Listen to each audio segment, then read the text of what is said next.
The next principle is what I call signal recognition systems. You have to recognize the signals that people are giving to you so you know whether you've got the right kind of emotional intensity, the right energy, and whether the topics you're talking about are actually even appropriate for the group. How do you do that? Well, you use your senses. Your eyes and your ears are your best friends. You've got to watch people's reactions and learn to be able to read them. Now, unfortunately, I don't have enough time to go into how to create or sharpen your signal recognition system on this introduction. However, fortunately, most people have a very good system already because, let's face it, we're surrounded by people. We have a good sense of when we're boring people, when people are excited, and how people are reacting to us. We just have to make sure you pay attention. Now, a little point about what to do with the information when you get it. The rule of thumb is, when you first start a conversation with someone or with a group of people, you want to have a little bit more energy than that group had before you came in. Here's what I mean by that. Let's say you're in a loud nightclub and everyone's just jumping around having a wild party. If you come in at the kind of intensity I'm talking to you right now with, well, your energy level is going to be too low. So in terms of value, you're going to have to be taking value away from them. They have to calm down in order to come down to your level. On the other hand, though, if you actually go a little bit higher than they go, oh look, this guy's fun. We enjoy his energy, his vibe, so let's keep talking to this person.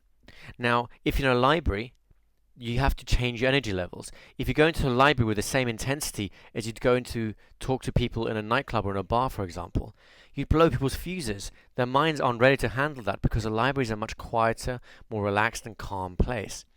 It doesn't mean that you have to be totally dead in the water. It just means that you calm down your energy levels so that they're just a little bit more than everyone around you.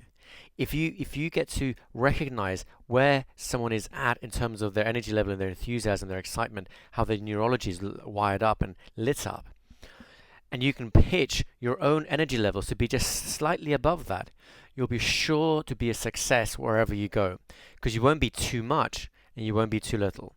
This is a little bit like Goldilocks. With a bit of experience, you'll sometimes shoot over the top on one side, sometimes you become too boring on the other side, and then you'll make adjustments.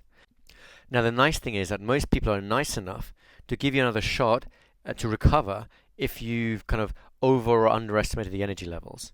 Now, remember, the two rules now are you keep talking until you break the ice, and you keep the energy level, the enthusiasms, just a little bit higher than the group you're with. Now, for those of you who can already do this, add a little bit extra, why don't you?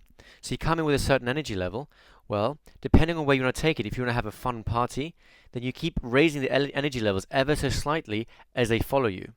If, on the other hand, you want to talk more seriously about some important things, then you still come at a higher energy level, and then you gradually slow things down, and as they follow you down to a calmer state, you've literally calmed them down, you've talked them down in the way you've presented yourself. The last thing I want to say about this is that there's a difference between the types of groups that you can talk to and how much you get away with. If you're in a public place and you've never seen or met anyone before in your life, the leeway that you get will be a lot less than if you have a social group, for example, as your birthday and people are coming to it. If people come to your birthday party and someone brings along a friend, you get to get away with a hell of a lot more. You get to make many more mistakes before you've created a faux pas, before you put your foot in it, even with that complete stranger. Let's put it the other way around, however. Let's say that you are at a bar or some kind of social gathering like that, where no one knows each other. Well, at that point, you have to be a little bit more careful, and you have to watch the signals more carefully in order to realize at what point you're overstepping the mark. Now, there's always middle ground in between there. For example, you might be at a rally for some kind of convention where everyone has a shared interest. That creates more of a family atmosphere where, again, people become a bit friendlier. Likewise, at other times, for example, if you do door-to-door sales, which I used to do for a while, your margin for error is a lot smaller because people have come into the whole environment with distrust. You knock at someone's door and you try and sell them something, they already have their defenses and their barriers up. So depending on what situation you're in, you'll get away with more or get away with less. The key is keep your signal recognition system on, keep talking, and keep the enthusiasm or the energy levels just a little bit higher than the people that you're talking to so that you're adding value to the conversation, not taking away from it. To continue with the rest of the training, click the link in the description box to download the rest of the videos for free.